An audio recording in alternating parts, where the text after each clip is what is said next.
capek. Assalamualaikum warahmatullahi wabarakatuh. Waalaikumsalam warahmatullahi wabarakatuh. Di sini Ibu akan melaksanakan bimbingan konseling kepada kalian dengan tema bidang pribadi yang tujuannya itu kita agar tahu bagaimana mempunyai jiwa kepemimpinan dan kesuksesan. Nah, sebelum ke materi berlangsung, siapa yang mau memimpin doa? Boleh Meka. Boleh Meka pimpin doanya. Sebelum memulai pelajaran, alangkah baiknya berdoa di dalam hati. Berdoa mulai.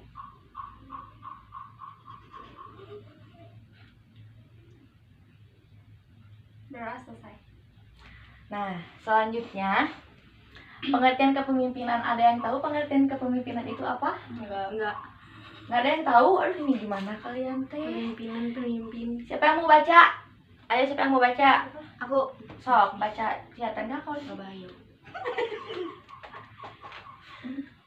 Bentuk dominasi yang didasari atas kemampuan pribadi yang sanggup mendorong atau mengajak orang lain untuk berbuat sesuatu yang berdasarkan penerimaan oleh kelompoknya. Iya, terima kasih. Jadi pemimpin itu seseorang yang mempunyai kepribadian yang bisa mengatur anggota-anggotanya gitu ya. Nah, selanjutnya pengertian kesuksesan. Ada yang mau baca pengertian kesuksesan apa? Oh, boleh. Ika, ini. Seseorang matematis terkenal bernama Ziegler mendefinisikan kesuksesan sejati sebagai sesuatu yang mencakup bidang kehidupan. Ya, terima kasih. Terus selanjutnya ada hubungan kepemimpinan dan kesuksesan. Jadi hubungan kepemimpinan dan kesuksesan itu, kepemimpinan yang baik akan membuat hubungan yang baik antara pemimpin dan bawahannya.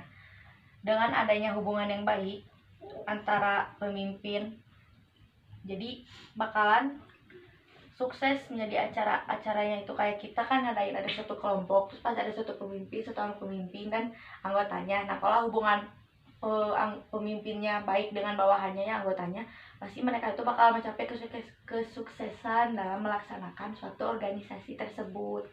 Nah, terus selanjutnya ada sumber kegagalan dalam kepemimpinan itu tersebut. Yang pertama, latar belakang keturunan yang tidak menguntungkan. Jadi keturunan latar belakang orang itu tidak menguntungkan, seperti ya dengan keadaan rumahnya atau keadaan ekonominya gitu, atau enggak keadaan fisiknya. Terus yang kedua ada tidak adanya tujuan hidup. Nah, seseorang itu kan harus memiliki tujuan hidup ya, agar kita tuh jelasin kan ya tujuan hidup kita tuh apa, terus biar kedepannya seperti apa kayak gitu. Jadi harus mempunyai tujuan hidup. Nah,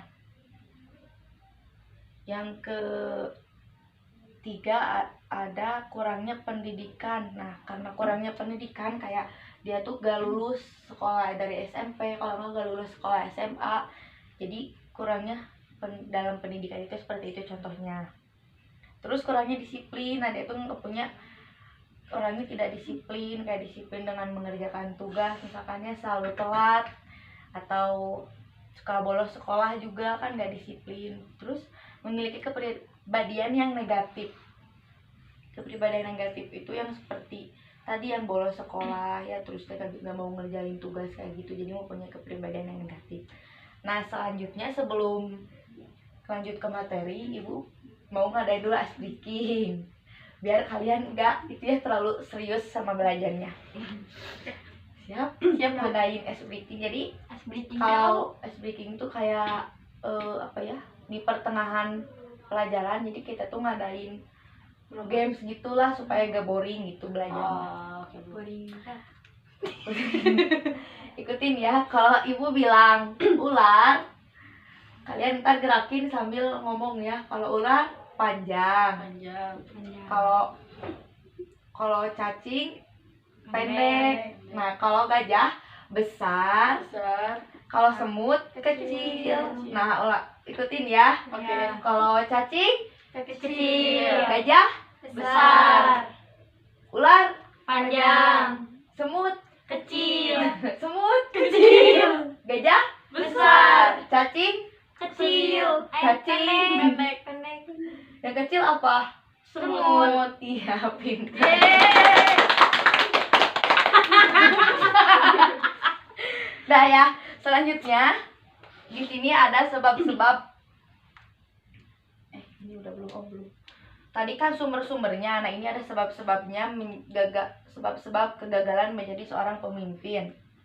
Yang pertama, ketidakmampuan mengatur detail pekerjaan. Jadi orang itu tidak mampu mengatur waktunya seperti ngerjain waktunya ini teh kapan. Ini nggak bisa mengatur waktunya, seolah-olah jadi berantakan gitu kan. Jadinya suatu penyebab kegagalan, itu yang pertama. Terus yang kedua, keengganan memberikan pelayanan yang rendah hati. Jadi pemimpin itu teh gak mau gitu kayak dia teh ngelakuin apa ke bawahannya gitu ya dengan rendah hati, dengan baik, sopan. Jadi pengennya teh kayak yang nyuruh-nyuruhnya teh yang ngegas kayak gitu dengannya si pemimpinnya teh ke bawahannya teh. Terus yang ketiga ada kurangnya imajinasi. Kurangnya imajinasi, ada yang tahu apa kurangnya imajinasi? Jadi seorang pemimpin kita harus mempunyai imajinasi kayak impian kita. Ya impian kita mau kayak gimana nanti ke depannya.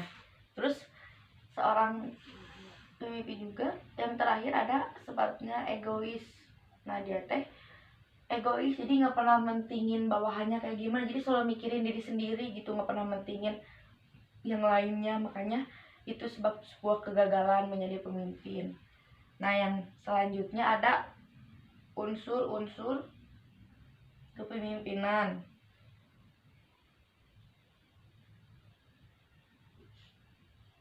Nah yang pertama ada visi. Sebagai seorang pemimpin yaitu harus memiliki visi. Visi itu memerlukan dukungan organisasi dan lingkungan. Jadi visi itu kita harus tahu kedepannya kita harus kayak gimana. Jadi harus merencanakan sesuatu, direncanakan. Nah yang keduanya mempunyai keberanian. Seorang pemimpin itu harus punya keberanian dengan apa yang dia lakukan gitu ya. Nanti kan pasti ada penyebabnya apa yang harus lakukan gitu. Dia harus punya keberanian juga. Terus realitas itu,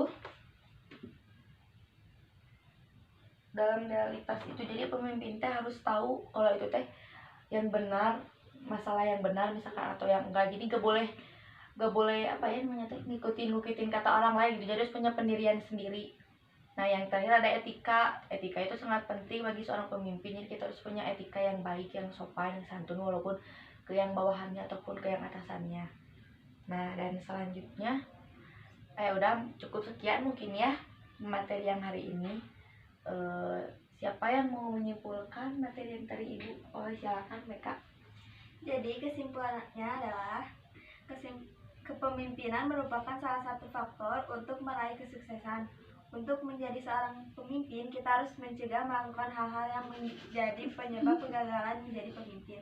Kita juga harus memiliki kepribadian dan sifat seorang pemimpin. Ya, terima kasih. Mungkin cukup sekian ya. Karena tadi yang baca doa pembukaan, sekarang doa sesudah belajar boleh dibaca oleh Rara. Pimpin doa sesudah belajar. Sesudah belajar, alangkah baiknya kita berdoa dalam hati mulai.